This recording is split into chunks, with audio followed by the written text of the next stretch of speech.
Fala galera, esse é mais um episódio do Maldita Politicagem, episódio número 124, o último antes das eleições municipais de 2024, né? Olá, 124, 2024, cheio de numerologia hoje, hein, Luiz? Um alinhamento cósmico. Tudo certo com você? E aí, Ale, tudo beleza? Saudações a todos e todas.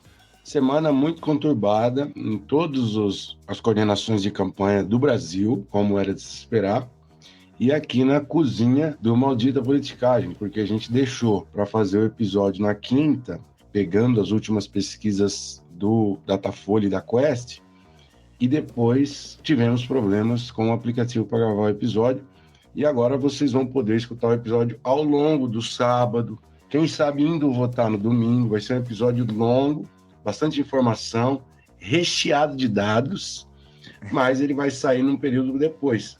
Porque os trackings do Maldita Politicagem, as pesquisas internas do Maldita Politicagem, estão apontando muitas reviravoltas, e por isso que nós colocamos aquele título ali, Errando as Eleições, errando os resultados das eleições. Hoje nós vamos errar tudo aqui, Alessandro. Sem medo de ser feliz. Sim, vamos nessa. Então, gente, o episódio de hoje vai focar nas regiões que faltam, né? Nos últimos episódios nós falamos de Nordeste, falamos da região Sul, falamos da região Norte. O que falta para hoje, o que falta e que a gente vai tratar hoje vai ser um pouco sobre o Centro-Oeste e sobre o Sudeste, que é a região que está tendo maior destaque, né? Principalmente com São Paulo. BH também, né? Que está tudo muito não decidido, tudo muito confuso. Então a gente vai falar sobre o caso dessas capitais como um todo. Além disso, Luiz Domingos, nós recebemos alguns comentários, aliás, alguns deles já faz algum tempo, porque lá no YouTube eu confesso que eu falho na minha verificação dos comentários, você também falha, pelo visto. Não, só vejo uma vez a cada 2 semanas, não é falhar, é disciplina.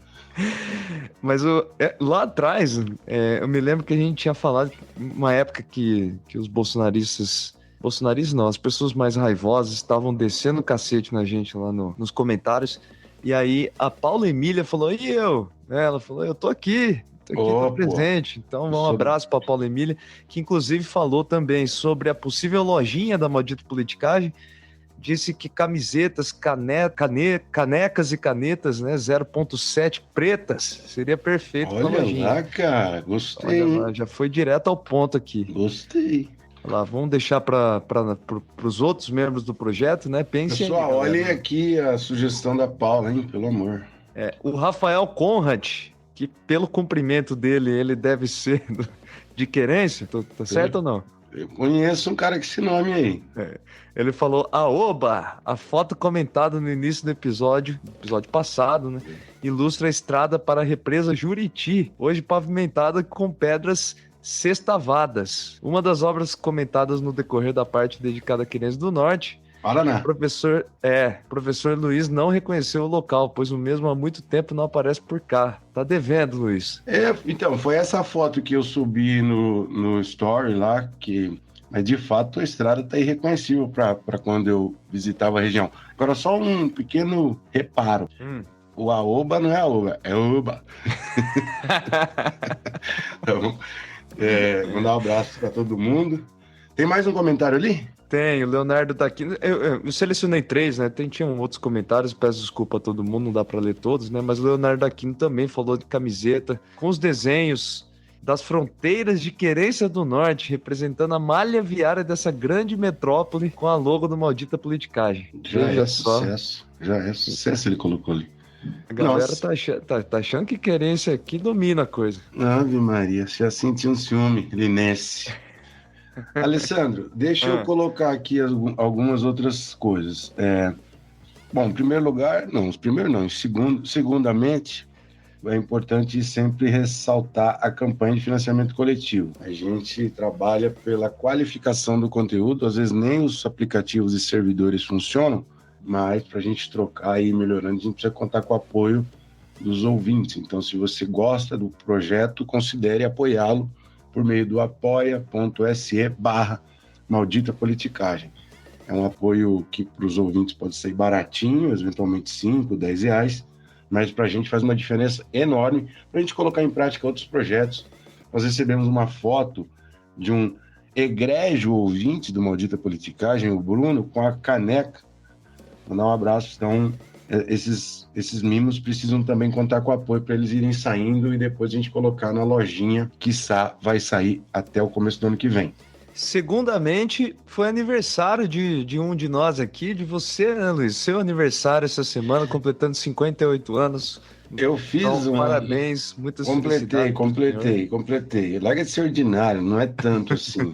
Mas agradeço a lembrança de todos os outros que também escreveram e tal. E estamos aí, estamos comemorando a Semana das Eleições. Cada 2 anos eu comemoro o aniversário em meio à delícia da democracia eleitoral. A bagunça da democracia eleitoral, como foi o episódio retrasado, que a eleição no Brasil tem esse caráter um pouco assim, festivo, bagunceiro, uma coisa mais, né?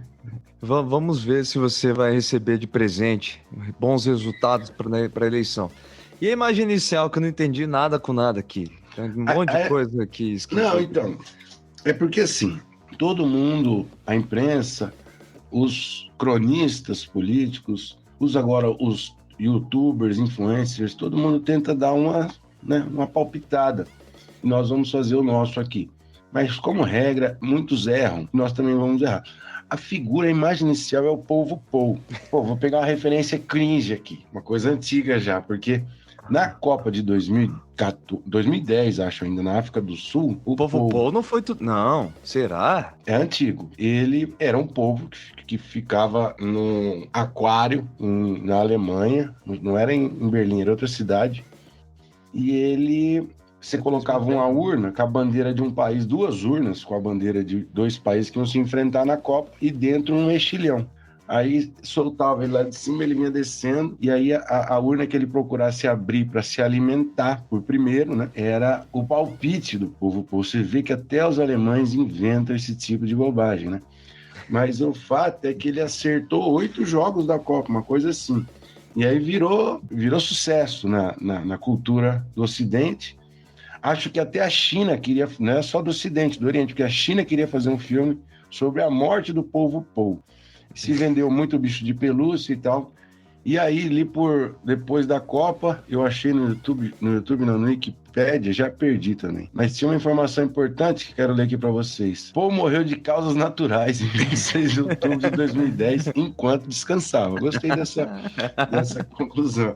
Morreu de causas naturais enquanto descansava em 26 de outubro de 2010. Então, ele é da Copa de 2010. Mas não está aqui no obituário dele, mas ele errou muitos jogos também. Por isso que a imagem é ele. Porque hoje nós vamos fazer alguns palpites aqui com elevadíssima chance de erro, porque as eleições são mais difíceis do que um jogo de Copa do Mundo.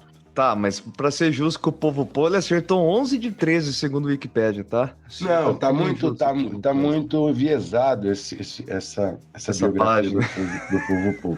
Agora, outra coisa que a gente podia pensar também é aquele candidato que você não gosta, você tinha que tentar mandar uma camiseta desse candidato pro Mick Jagger. Então, você não gosta do candidato que é a favor das queimadas lá em Porto Velho, manda a camiseta do Mick Jagger pra ver se o cara usa, porque daí dá azar pro candidato, né? Entendeu?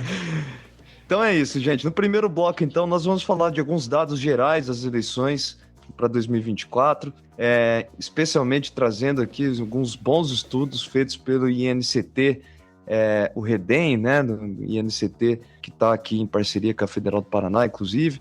Vamos falar também das eleições, uma prévia aqui das eleições do Centro-Oeste, Campo Grande e Goiânia, né, as 2 maiores cidades da região.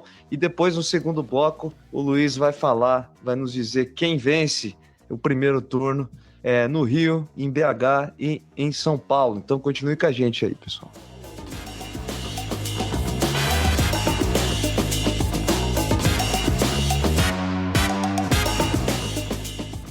Bom, Luiz, para início de conversa, vamos apresentar alguns dados interessantes, né? Nós falamos algumas das avaliações que os principais cientistas políticos do país têm feito. A gente tem apresentado aqui no primeiro bloco, e dessa vez sobre renovação política, né? A questão que abre será que as eleições desse ano tendem a ser uma eleições de grande renovação, né?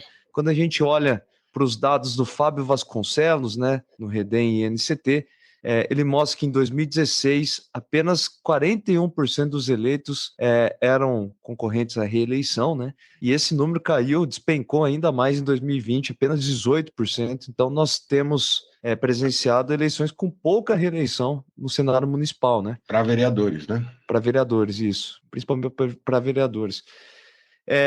Mas se a gente, né, tenta colocar isso, associar isso com aquelas discussões que a gente travou na semana passada, né? Eu não sei, eu tenho a impressão que para esse ano as coisas estão um pouco mais tranquilas, mas é um chute, né? Já que é para chutar o Rapaz, negócio. deixa eu trazer história, né?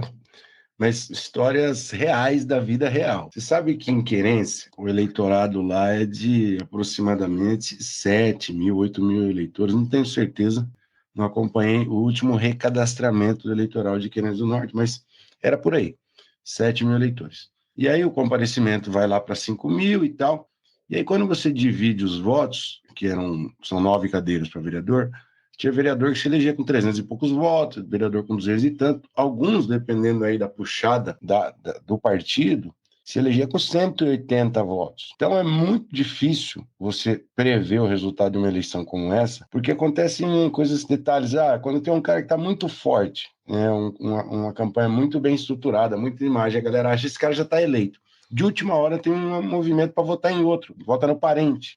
Então, no Brasil profundo, que é a maioria esmagadora das cidades, uma coisa muito difícil é a eleição para vereador. Você tem vereadores que são bons, são reconhecidos como fazendo um bom trabalho e perdem na seguinte. Então, e isso é uma coisa interessante, é diferente de eleição para deputado federal ou deputado estadual, em que os partidos eles conseguem delimitar uma região bem determinada para um candidato. Para vereador é muito mais difícil fazer isso, inclusive em cidade grande, que você tem os bairros e tudo. Mas se é só olhar, por exemplo, olha aí a sua panela, Alessandro. O que os seus amigos vão fazer de vereador? É muito difícil você encontrar um grupo em torno de um candidato. Normalmente estão se dividindo em um monte de candidatos sobrepostos naquele mesmo grupo.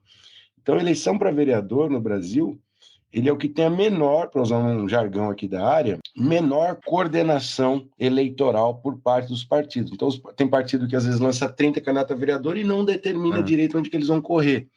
Então, fica bagunçado e imprevisível o resultado, né? Agora, sim, muita gente vota com laços pessoais, né? Inclusive, então, as pessoas conhecem, né? Eu sempre, quando eu falava isso em aula, eu falava que tinha um Antônio Cobrador, que ficava no tubo ali que eu pegava. O tubo é a estação de ônibus, né? E ele saía todo ano por diferentes partidos. Aí tinha eleição que ele fazia 300, tinha eleição que ele fazia 800 votos.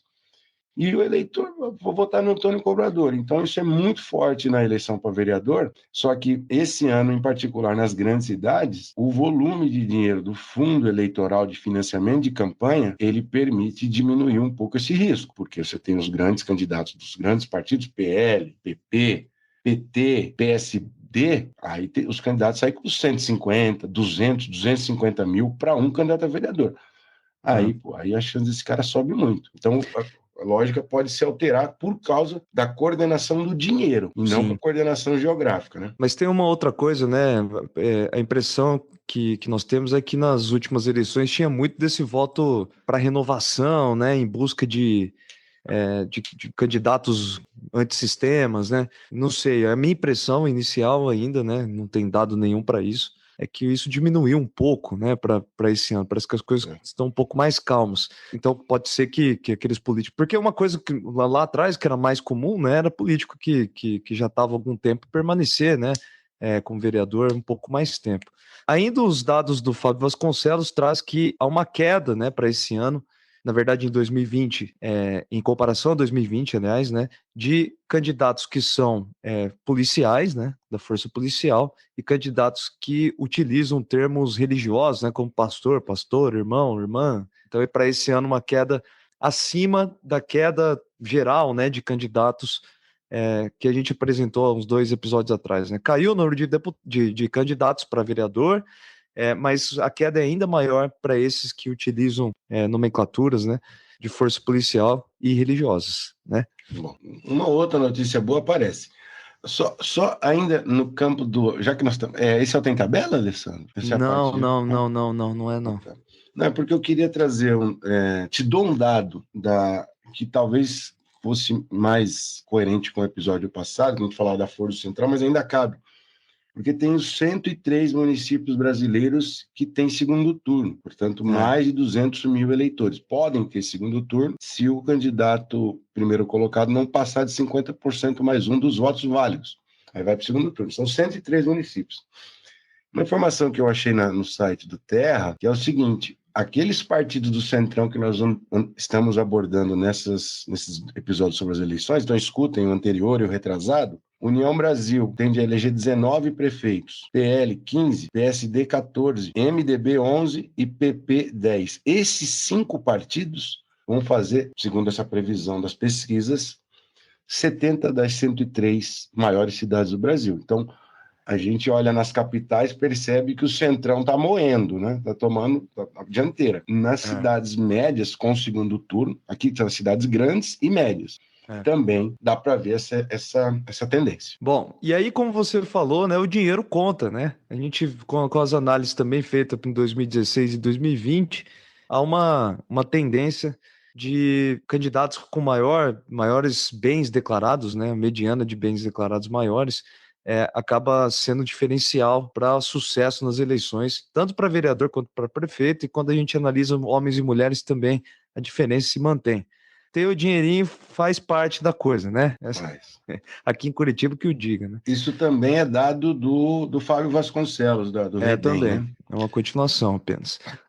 Bom, Luiz, vamos para o Centro-Oeste? Vamos lá. Centro-Oeste é aquela região que nós nutrimos pouca esperança, né? Em relação ao campo progressista. Lógico, né, isso tem a ver com a organização econômica, né? Social da região. Mas no caso de Campo Grande, aqui eu trago dados do Paraná Pesquisa, que não era a minha vontade inicial, mas enfim, era a última pesquisa que teve. E nós temos a atual prefeita, candidata à reeleição, Adriane Lopes, com 24% das intenções de voto. Adriane Lopes, do PP, grande aliada daquela que você, Luiz Domingos, é muito fã dedicado. Tereza Cristina é a madrinha da Adriane Lopes, também do PP, a Tereza Cristina, né? Para quem não sabe, Tereza Cristina é aquela famosa, qual era o apelido dela? Rainha do Veneno? Acho que sim, foi ministra, né, da Agricultura. Tereza Cristina famosa nos tempos de Bolsonaro no governo, né? E importantíssima liderança parlamentar. Nossa, ela defende com muita eficiência essa bandeira do agro, uso de agrotóxicos, essas coisas. É rainha do agro, né? E aí você deve estar pensando, pô, Tereza Cristina, né, Bolsonaro, etc. Mas a verdade é que o Bolsonaro tem como seu candidato mesmo o Beto Pereira, do PSDB, que tem o apoio também do governo estadual, né? Então, o Beto Pereira, ele estava lá atrás, no começo da campanha, né? E agora ele aparece encostado com a Adriane Lopes, então Adriane Lopes 24,6% e Beto Pereira 24%. Então, os dois estão quase em empate aqui, estão em empate técnico aqui, né? E aí, junto com os dois representantes quase do campo do bolsonarismo, nós temos a ex-vice-governadora do Mato Grosso do Sul, a Rose Modesto, com 26%. Essa é professora, historiadora, e que tem como madrinha, uma das apoiadoras, a Simone Tebet. Não dá para falar que ela é de esquerda, está muito longe disso, mas eu acho que foi a candidata que a esquerda está apoiando aqui, né? Não abraçando explicitamente, né? Mas com algum apoio discreto aqui. A Rose Modesto aparece com 26%, portanto, né? Está na frente, mas é um empatizaço aqui, né? Sim, mas interessante, 2 mulheres. Ficar de olho também em Campo Grande. E em terceiro, Beto Pereira. Bom, Beto Pereira você já falei. Então, mas veja só, tá aberta a coisa em Campo Grande, né? Se a gente tenta fazer uma análise muito, muito porca aqui, né? É muito difícil, pelo perfil da Rose Modesto, é provável que ela esteja no segundo turno, né? Eu imagino, porque ela acaba associando todo o campo do progressista aqui, pelo visto, né? Agora, Beto Pereira e Adriane Lopes realmente vai ser uma briga de foice aqui, porque aquele chamado voto útil não existe aqui, né? O eleitor olha para 24%, não sabe qual campo para quem vai. Tem bolsonarista para os dois lados. Bom, vamos ver. A tendência, vendo os dados, é que o Beto Pereira leve essa. Primeiro erro aqui levantado, então. Primeiro erro, anotem a lista de erros. Chega domingo, não tem nada a ver.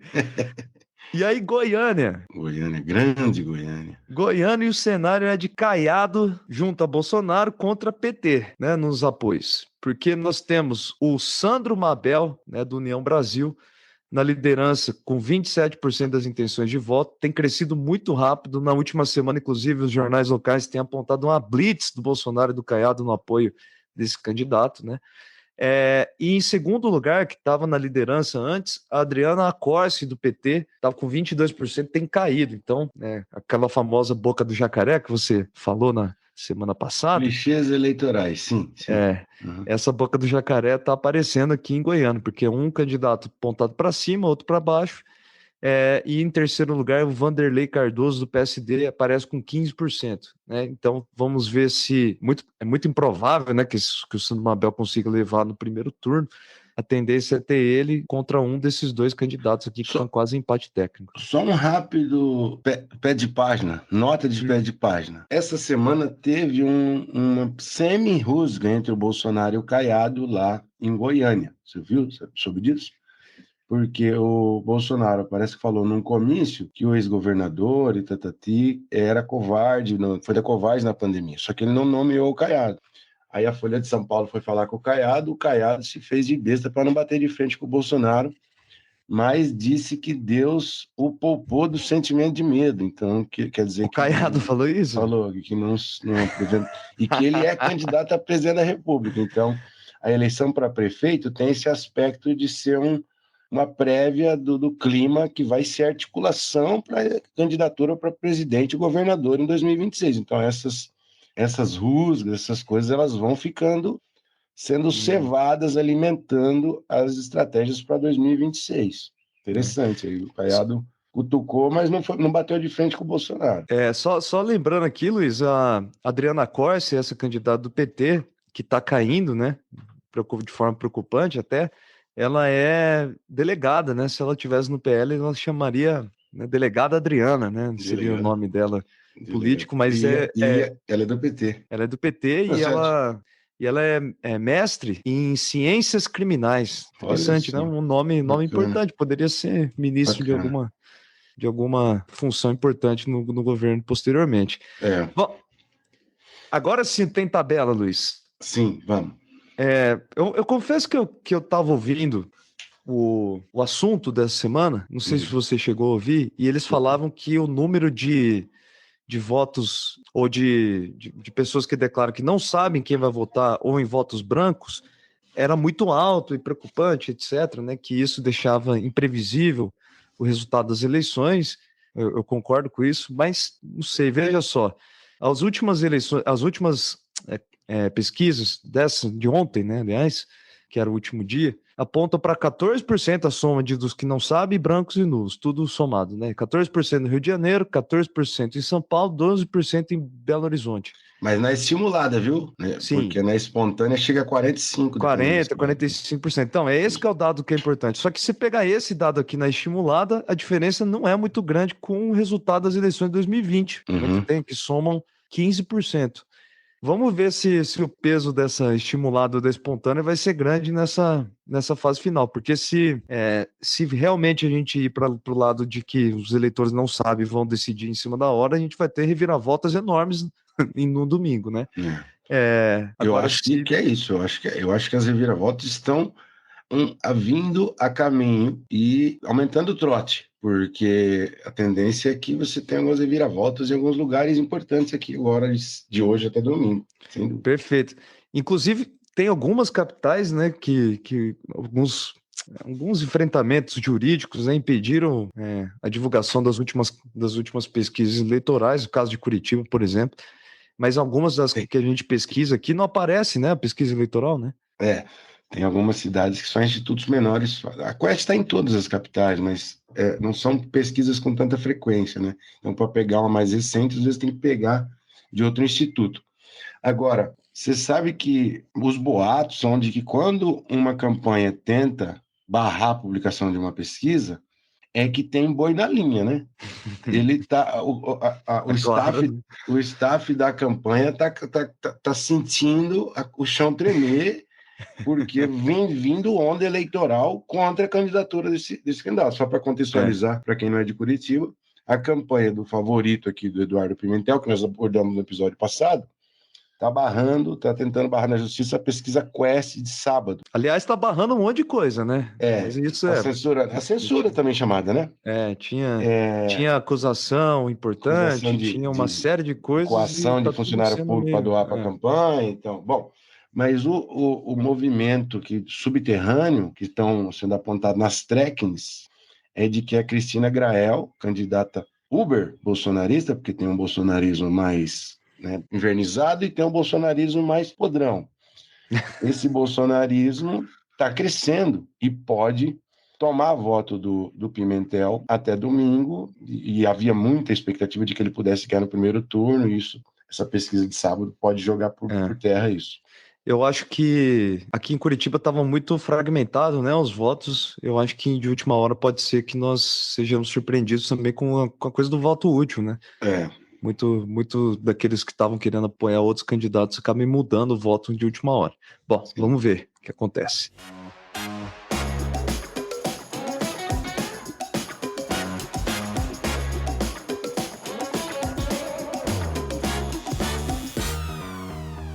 Luiz Domingos, você assistiu o debate de São Paulo ou você assistiu o debate de Curitiba? Eu assisti um pouco de cada. Eu vou falar a verdade aqui. Eu fiquei com a televisão em um e o celular em outro. Aí eu mudava o volume. Olho no gato, outro no peixe. É uma loucura total. Chegou uma hora que eu estava me sentindo totalmente esquizofrênico.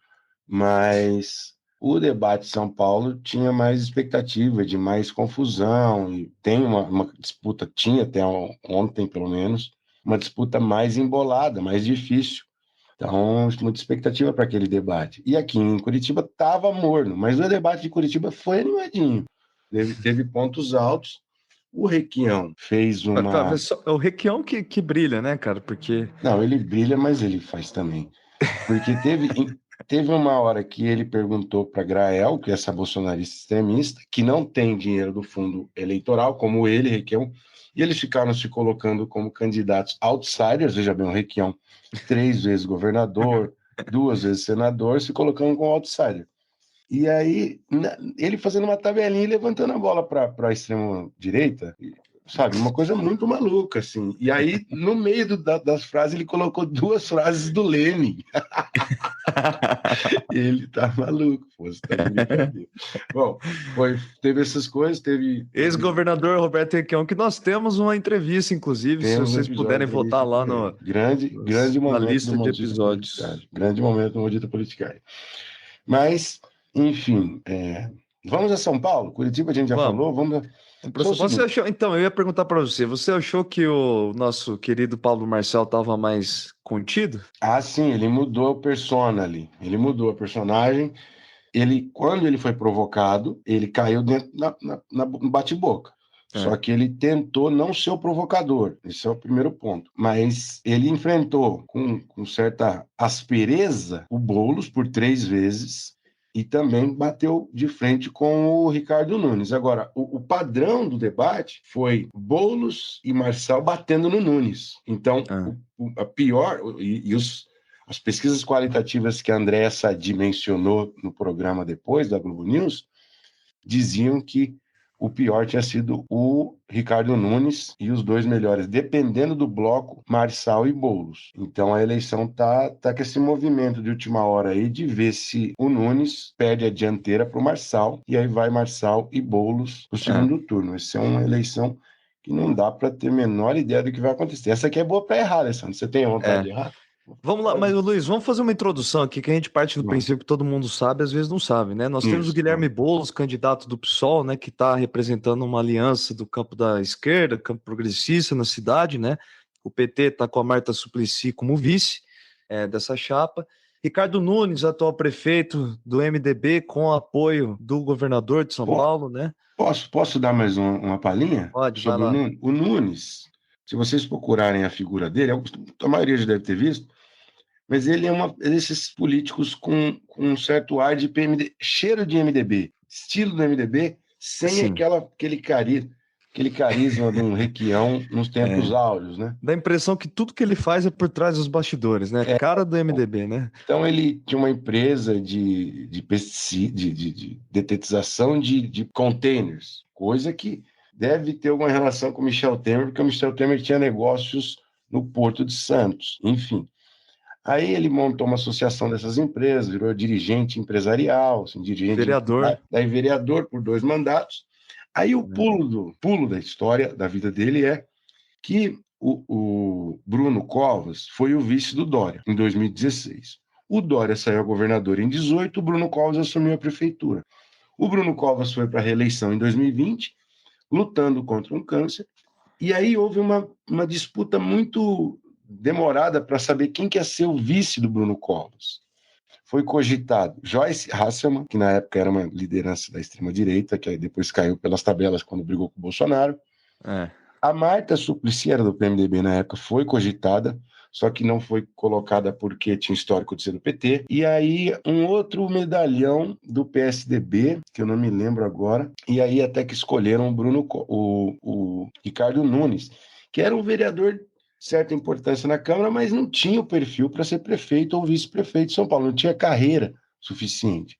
E aí, pelo tratamento difícil do Bruno Covas, ia falecer, caiu a prefeitura no colo dele, com todo o establishment paulistano das empresas, dos negócios de transporte, construtora, uma grana. Aí essa galera fez um blocaço, acho que 10 partidos, 9 ou 10 partidos na aliança para reelegê-lo. Só que ele, é difícil ele engrenar, né? Ele não tem aquele tchan. Não. Né? Apesar de ter cara de prefeito de São Paulo também, né? Mas ele realmente falta apelo ali, né? Especialmente com duas lideranças mais carismáticas lutando contra ele, né? E o Ricardo Nunes, então, né? Ele aparece com 24% das intenções de voto no último Datafolha e era 27%, isso que preocupa, né? A flecha dele apontou para baixo agora, na véspera das eleições. O Boulos... A carroça pegou a ribanceira para baixo. Né? O Boulos está crescendo de milhinho em milhinho, né? Vai de 1 em 1% crescendo pouquinho em pouquinho, né? Agora aparece com 26% na liderança. E aí o Pablo Marçal, do PRTB, partido que era lá do Collor, do Levi Fidelix, grandes figuras na política brasileira, como diria Luiz Domingos Costa, agora aponta a flecha para cima, né? O contrário do Ricardo Nunes, aparece com 24% empatado com o Ricardo Nunes e era 21% antes. Eu vi na Globo News uma comparação que eu gostei, viu, Luiz? Que o Marçal ele usa muito daquela linguagem do Nayib Bukele, né? É realmente muito parecido, né? Cardeal Salvador, né? Porque tem essa discussão se ele é bolsonarista ou não é. Claro que ele se aproxima do campo do bolsonarismo, mas eu sempre achei que é diferente sim, a linguagem que ele utiliza e o tipo de comunicação que ele procura estabelecer. Ele é do campo bolsonarista, ele tem semelhanças, mas ele tem uma comunicação muito mais afiada com isso. Nossa. E parece que o apelo dele, o público-alvo, assim, é um pouco diferente, né? Sei lá, eu imagino... Imagina os tiozão de boteco gostando do Bolsonaro, mas o do Marçal é muito mais um público mais jovem, parece, né? Que busca seguir ele, por causa dessa linguagem, aquele boneco que você gosta de usar, parecido com o dele. Essa moda aí. Você que usa boné, moleque. É importante também colocar aqui o papel do Bolsonaro e do Tarcísio. Sim. Porque o Tarcísio, governador de São Paulo, atuou o tempo todo para articular uma candidatura forte desse prefeito que vai à reeleição, o Ricardo Nunes. E aí, eles queriam um vice da direita tradicional, e o Bolsonaro chantageou para colocar o vice dele, que é aquele coronel que fala que a polícia tem que tratar diferente quem mora nos jardins de quem mora na periferia. Chantageou, inclusive fez esses vídeos menos conhecidos, brincando com o nome do Pablo Marçal lá em julho, para chantagear a campanha do Nunes a colocar o candidato dele. Até que aceitaram, engoliram o nome do Bolsonaro. Só que o Bolsonaro não caiu, não foi de fato com a cabeça para dentro da campanha do Nunes.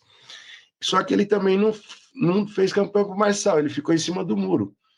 E aí, para muitos, essa hesitação vai custar caro para o Bolsonaro, porque, independentemente do resultado, ele não ganhou. Ele não vai ganhar. Se um ganhar, ele não ganhou. Se o outro ganhar, ele não ganhou, entendeu?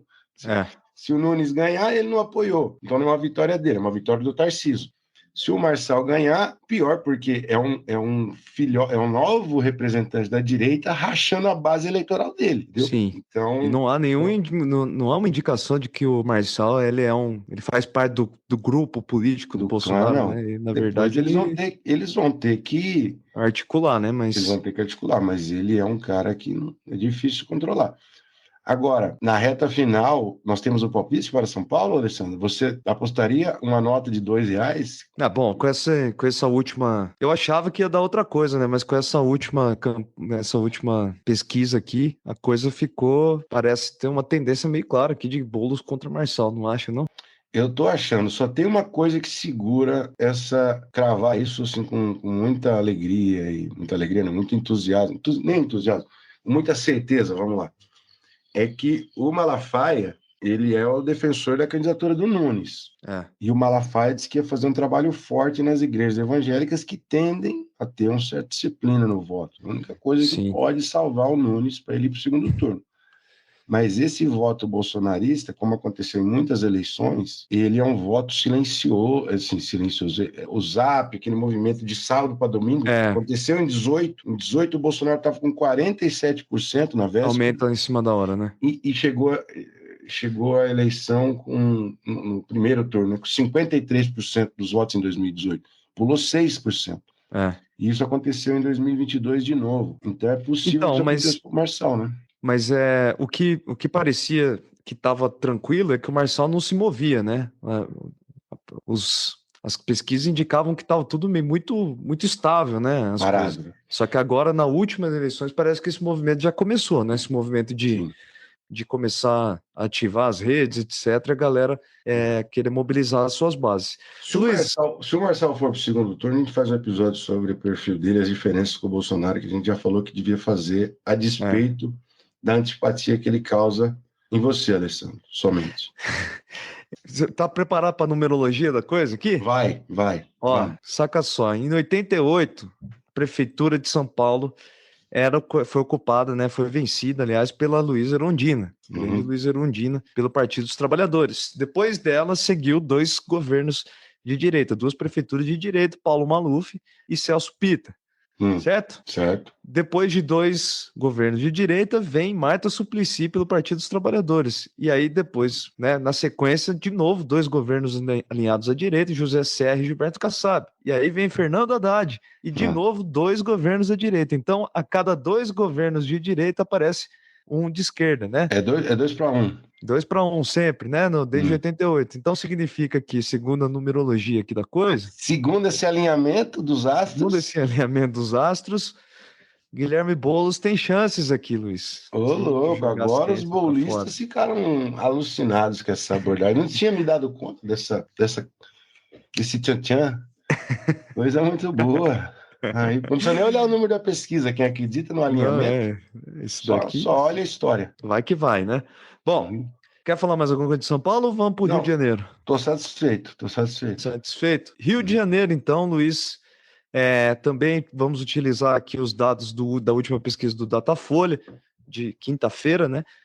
Eduardo Paes, que largou lá na frente, né? Estourando já, chegou a bater os 60 e poucos por cento, 63, né? 64, 63, né? Do PSD, que está alinhado com o governo federal, né? Eduardo Paes, já uma aliança que dura já há algum tempo.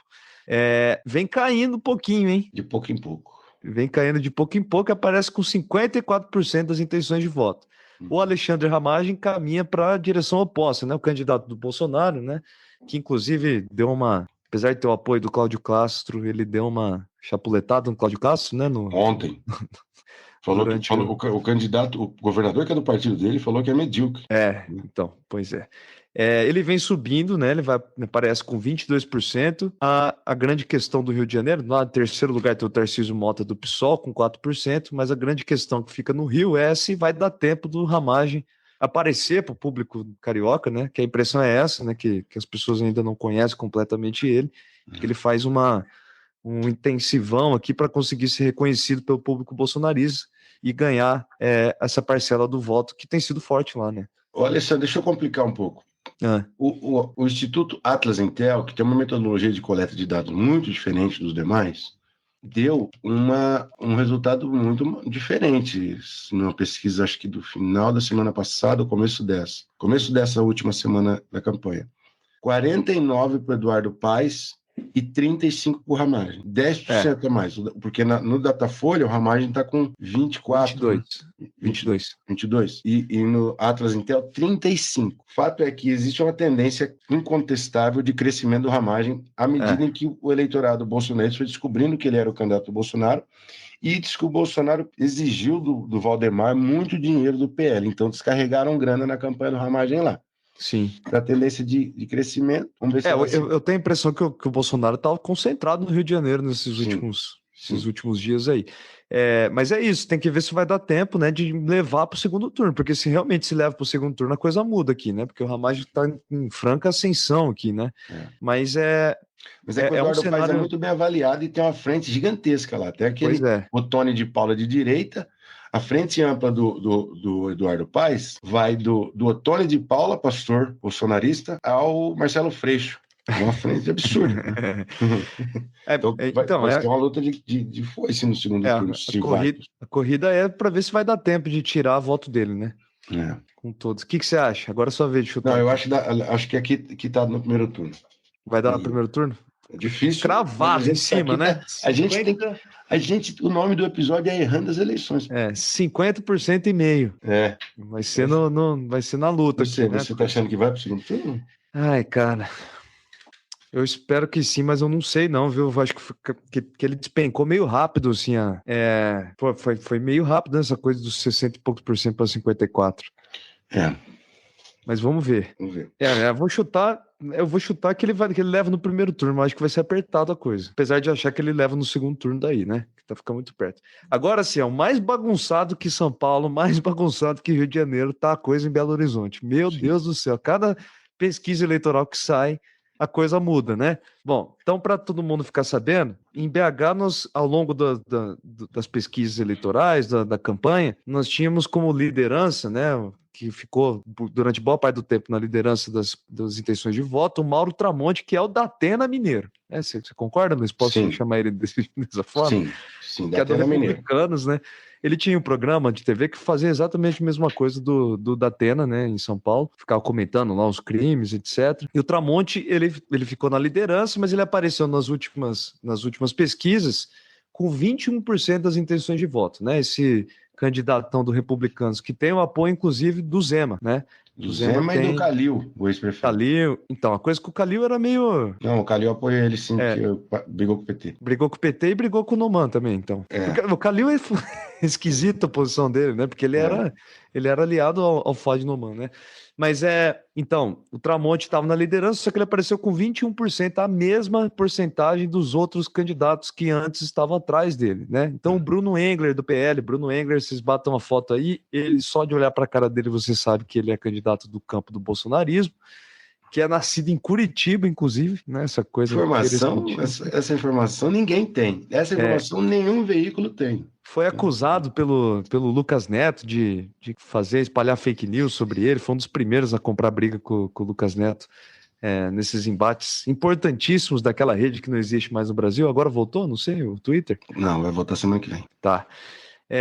Então o Bruno Engler cresceu muito também, aparece com 21%. E o Fuad Noman, que é o candidato do Centrão, né, que estava ocupando o cargo da prefeitura lá, que parecia que não engrenava, ele foi crescendo pouquinho em pouquinho, de forma tímida, e aparece também com 21% agora em cima da hora, com apoio, né, do governo federal, de forma meio... apoio informal, não é o formal vai ser com o Rogério Corrêa, que está lá atrás, né, que é o candidato do PT. Mas a coisa tá bagunçada, né? Para quem não sabe, Fuad Noman, ele sempre foi um burocrata, um alto burocrata, né? Do governo FHC, do governo de estado, etc. Ele nunca foi um candidato à eleição mesmo, né? Então, um cara um pouco apagado também, figura que lembra um pouco o Nunes até nesse sentido. A Duda Salabert, que é candidata do PDT, que é deputada e federal e bem famosa nas rodas de esquerda, ontem ela perguntou da relação do Fuad Noman com a ditadura militar. Ele foi responder, ele falou, a Revolução de 64. Esse é o candidato que seria assim, a alternativa mais viável para tirar do segundo turno em BH dois de extrema-direita, porque o Tramonte é de direita bem fortalecido, bem marcado, assim, né? E o Bruno Engler, candidato do Bolsonaro. Então, são 3 candidatos de direita, na verdade. Pessoalmente, no sentido pessoal deles, né? do Posicionamento histórico deles. individual, né? Mas aí existe uma tentativa de colocar o Fuad Noman no segundo turno para tirar um dos outros dois, né? Bom, mas a impressão que dá é que o Tramonte ele se alimentava, né, do fato de ser conhecido, de ter o apoio do Zema, e que o eleitor foi reconhecendo também os Bruno Engler e o Fuad Noman como candidatos, né, que podem ser os apoiados pelo governo federal e por Bolsonaro, etc. Isso foi ganhando força, né, com o tempo.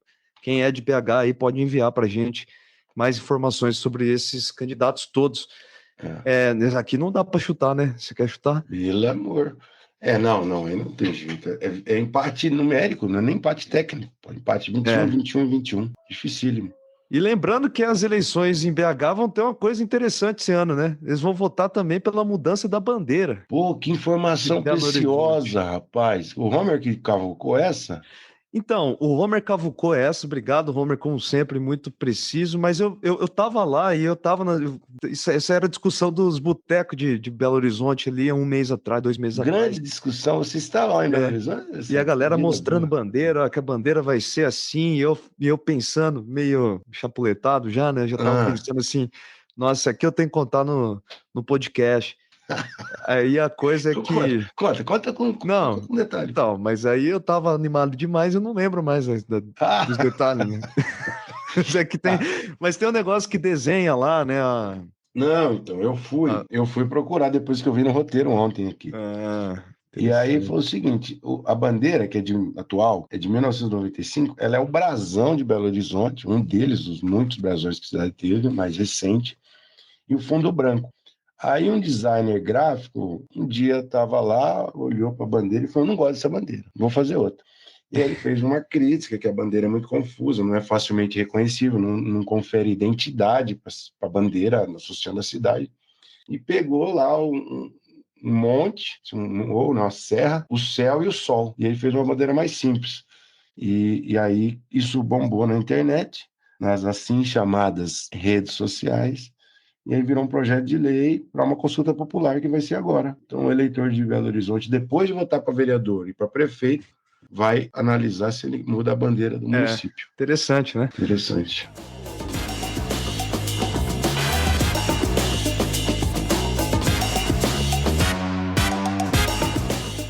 Alessandro, a tal da maldição, aquela perguntinha básica que a gente lança no final de cada episódio, no terceiro bloco de cada episódio, esse momento que é um momento já mais descontraído aqui do... Aquele momento que a gente já tira a tensão dos ombros. Já descalça o sapato e tal. O que eu percebi de padrão aqui, nós mencionamos isso, em geral, não só considerando o Sudeste ou o Centro-Oeste, mas muitas capitais do Brasil, você tem uma tendência de, tirando, por exemplo, o Recife, Fortaleza, que você tem um de esquerda e um de direita bem fortes na frente, é muito comum você ter 2 de direita e um de esquerda. E, portanto, com essas mudanças de ondas de opinião que se formam na reta final das eleições, muitas vezes essas cidades podem ir 2 de direita para o segundo turno. É muito possivelmente o caso de BH, o caso de Curitiba não é impossível, o caso de Floripa também. Então, você acha uma maldição você ter um jogo de 2 contra 1 da esquerda contra a direita na reta final do primeiro turno municipal? É uma maldição no seu modo de ver? Ser sincero com você, Luiz, eu acho que eu posso ser injusto isso aqui. Tirando, né, sei lá, né, não dá para falar no caso das eleições lá de Campo Grande. Campo Grande não ia dar certo, dificilmente daria certo, não, um candidato de esquerda, assim. Mas no caso de BH, por exemplo, da grande parte das cidades, de verdade, eu acho que quando acontece uma dobradinha de direita, né, direita tradicional contra direita bolsonarista, é uma falha dos partidos de esquerda, cara. Não pode ser um negócio desse, também acho, sabe? Também tipo, o próprio PT admitiu que no caso de Belo Horizonte eles erraram nas estratégias, etc. Porque dá a impressão que, no caso de BH, né, parece que eles não sabiam o que eles queriam fazer, enfim... PDT também, né? Fazendo um monte de barbeiragem nas campanhas Brasil afora. Enfim, Eu acho que quando isso acontece é uma espécie de falha assim, do sistema partidário assim, na tarefa de representar melhor um público progressista, porque assim, essas capitais todas têm uns 20% de pessoas, 30% de pessoas que vão se identificar mais com o campo progressista. Sim, mas eu acho que tem sempre, atualmente, nas últimas, essa terceira eleição municipal, 16, 20 e 24, você tem um terreno de caça muito mais favorável de direita. Sim, Sempre mais, às vezes um terço mais, às vezes o dobro a mais do que de esquerda.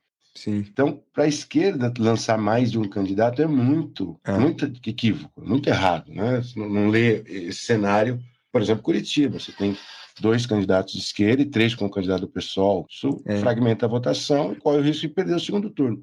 Isso que nós sabemos, né? A gente conhece alguns das pessoas que fazem parte do mundo da política e eles, em várias capitais dessas, principalmente as que estão dando mais certo, né? Campanha, teve uma reunião nacional quase de várias lideranças políticas decidindo, né? Ó, aqui vai ser o PT, aqui vai ser o PSOL, aqui vai ser o PSB, por exemplo, né? Agora, em alguns lugares, essa indecisão, né, ela custa, né? Ela custa não aparecimento e é importante ir para o segundo turno, né? Eu acho que esse é um argumento legal também. Quando o candidato vai para o segundo turno, ele ganha um outro tipo de expressão, né? Sim, ele vira outra então, coisa. Ele pode se tornar deputado daqui 2 anos, né? Sim. Agora, se você morre no primeiro turno, aí deu muito errado, né? Principalmente se você leva 2 de direito para o segundo turno. Agora, tem uma outra coisa importante também, que talvez seja uma maldição colocada já antes, mas que está muito clara agora, é que essa nova direita, a direita que nasce com o bolsonarismo, mas é o que tudo indica, ela é uma direita que não é bolsonarismo puro e simples, o caso do Marçal é isso, né? O que se demonstra é que você tem uma direita que tem capacidade de se renovar, uma extrema direita, uma direita radical, que pode se renovar com outros nomes que pipocam meio que do nada. Sim. Curitiba também trouxe isso. Tem um outro caso em Cuiabá, que é o Abílio, um amigo nosso, Diogo, me apontou esse caso, que é uma direita que sai... O Bolsonaro escolhe um cara de vice da chapa de direita tradicional. Aí o eleitorado de direita ideológica, radical, não se identifica com essa chapa do PL, do Bolsonaro, e sai e vai votar no mais doidinho. Então, tem um looping assim que surge um candidato extremista, o Valdemar, o Kassab tentam assim, adestrar e traz para o establishment, aí nasce outro extremista na ponta. Então, é um movimento da extrema-direita para o centro, aí nasce de novo na extrema-direita. É um looping do mal, né? Sim. E é uma característica autodestrutiva essa coisa antissistêmica, né? Ela tende a virar contra você em algum momento, né? Isso.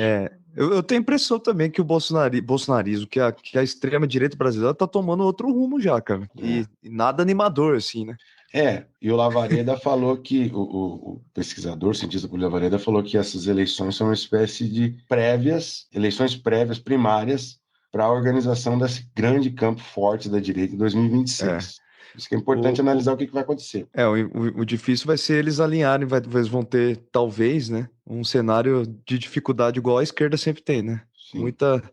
Muita liderança querendo ser o destaque em cada lugar, né? Bom, Luiz, eu não sei se você...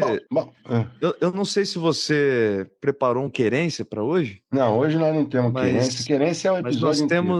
Nós tivemos, né, a morte do Cid Moreira, né? Falecimento do Cid Moreira aos 97 anos. E no dia, um amigo meu, né, um colega, um abraço pro Fábio, que é um cara inteirado do mundo político também, ele mostrou um vídeo que eu achei interessante, vou pedir pro Matheus colocar aqui, mas no dia 15 de março de 94, o Cid Moreira teve que ler um direito de resposta do Leonel Brizola ao vivo no Jornal Nacional.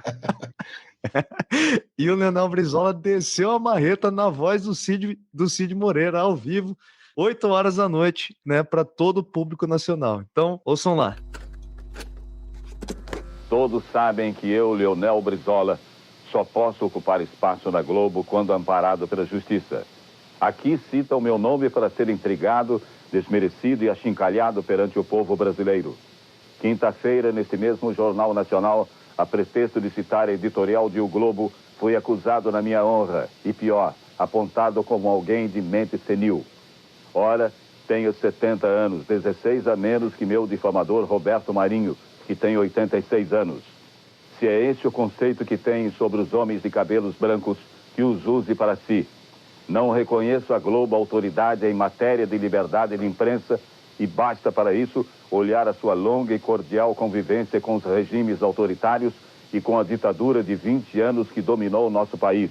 Luiz, o que tem nesse luta de gosto que você preparou aqui, cara? Rapaz, esse achado do Brizola, do Direito de Foz do Brizola, eu tô embasbacado. É coisa muito maravilhosa mesmo. Agradecer ao Fábio. Pô, luta de gostos é o seguinte, a gente está falando do Sudeste hoje, o episódio se dedicou ao Sudeste e ao Centro-Oeste, e é assim, aquela coisa de não perder a pureza da eleição, não perder essa coisa, a genuinidade da eleição municipal, da eleição na base, da eleição no Brasil profundo, a delícia da democracia eleitoral, da democracia burguesa e a variedade de candidatos. E nós trouxemos hoje dois. Um para o ouvinte escolher e você também. Eu? O primeiro é o candidato Ah, caramba, eu de tô vendo BH, agora, o candidato de BH, o Dário de BH, acho que ele é do PSOL, é o Dário 50420. Para bom entendedor, isso já significa.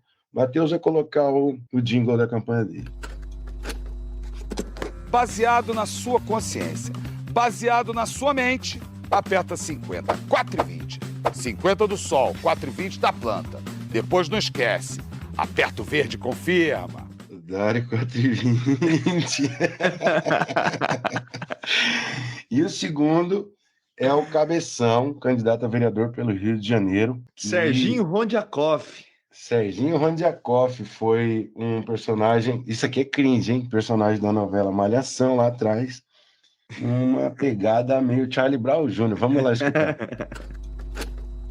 A vida tem seus altos e baixos. Por isso, precisamos fazer um balanço. Mas eu não vou deixar você escorregar. Vem comigo, que eu vou te levar pro topo. Vote Serginho Rondiakoff, cabeção da Malhação, 23022. Oh, meu Deus, essa luta é difícil, japonês. Essa daqui, escolha. Eu tenho que escolher qual que eu prefiro? Qual que você gostou mais? Qual campanha te encantou, que brilhou mais seus olhos? Cara. Não, eu gostei muito do Dario aqui, né, pô, 4,20, coisa maravilhosa, mas o Cabeção é mais engraçado, né? Cabeção é mais ingenuidade, é mais pureza, né? Cabeção pelo Rio de Janeiro, coisa maravilhosa. Eu também tô 100% fechado com o Cabeção no Rio de Janeiro, não tenha dúvida. Cabelinho, vamos lá ver, gente, Tem que ver o vídeo depois que ele vai fazendo com o braço. Que pensar em nós, cantando Charlie Brown. Puta que pariu. Alessandro, é isso então, Domingos. Estamos já quase tristes com o final do primeiro turno da eleição, mas semana que vem a gente volta trazendo os principais pontos dos resultados do primeiro turno e vendo a agenda, se a gente vai ter que fazer um evento sobre esses novos candidatos de direita que surgiram para analisar essas lideranças, perfis novos. A eleição municipal sempre traz essas coisas. Então, vamos esperar. Desejar a todos uma boa festa da democracia no domingo. Escutem uma dita politicagem no caminho, né? Se você não estiver dirigindo, se você estiver caminhando, se você for a pé, envie para os conhecidos. E se você gostou, ainda pode dar 5 estrelinhas e recomendar. Para as pessoas que estiverem lá, você chega do nada na fila editorial, você conhece um podcast chamado Uma Dita Politicagem? E recomenda para alguém lá na fila de votação. Lembrando que nós não batemos a meta de um monte de seguidoras no YouTube, por isso não vai rolar fazer uma live. Uma live, hein, galera? Fica para próxima. E tem muita live já agendada, a gente fica até com pavor de tanta live. Agora, uma pergunta final. Teve uma alma bem abençoada que indicou com uma dita politicagem que deu um pico de audiência, você viu, Alessandro? É verdade. Semana passada a gente estava nas paradas. Você que recomendou um grupo que divulgou isso. Se comunique com a gente agradece muito. Foi uma surpresa maluca, uma audiência que foi triplo assim, do que é normalmente. Então é isso, Luiz. Um abraço, galera. Vai comemorar seu aniversário com muita cautela, por favor, tá? Valeu.